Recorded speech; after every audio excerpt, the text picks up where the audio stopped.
Namimiss mo rin po bang kumain ng pinangat na isda kagaya ko? Kaya po ang recipe ko for today ay pinangat na isda pero ito po ay lalagyan ko ng lemon. Eto po guys ang mga ginamit kong ingredients dito. Ginger, bawang, lemon, sili, onion, kamatis, tubig at yung isda po. Konti lang po ang mga ingredients na kailangan sa pagluto ng pinangat na isda at napakadali pong lutuin. Nilagay ko po muna sa kawali ang mga isda. Meron po ako ditong malaking isda at maliliit na isda. Pinagsama-sama ko na lang po ito dahil pareho naman po itong isda at sinunod ko pong ilagay ang mga ginger. Katapos ko naman pong mailagay ang mga ginger ay nag-add na po ako dito ng mga kamatis. Tinansya ko lamang po ito guys, kaya po kung kayo po ay magluluto, tansyahin nyo na lang din po at tikman para alam nyo po kung ano po yung kulang.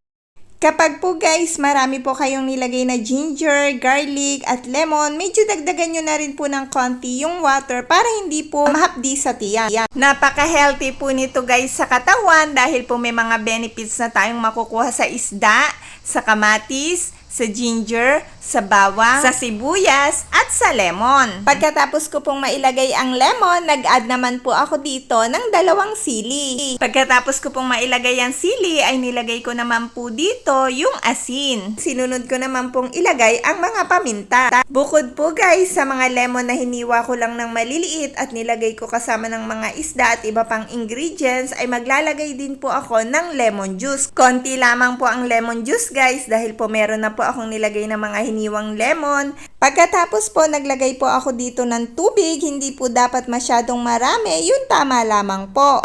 Pero kapag ito po ay kumukulo na at napapansin nyo pong na-absorb na ng mga ingredients ang water, ay pwede rin po kayong mag-add ng water. Pero konti lamang po ang ilagay nyong water para lalo pong lasang-lasa ang mga ingredients at manuot po sa isda at sa sabaw yung mga lasa ng ingredients para po lalong masarap ang pinangat. Naglagay po ako dito ng 1 basong tubig. Lalo pong gaganahan ang kakain nito, lalo na po sa mainit na kanin.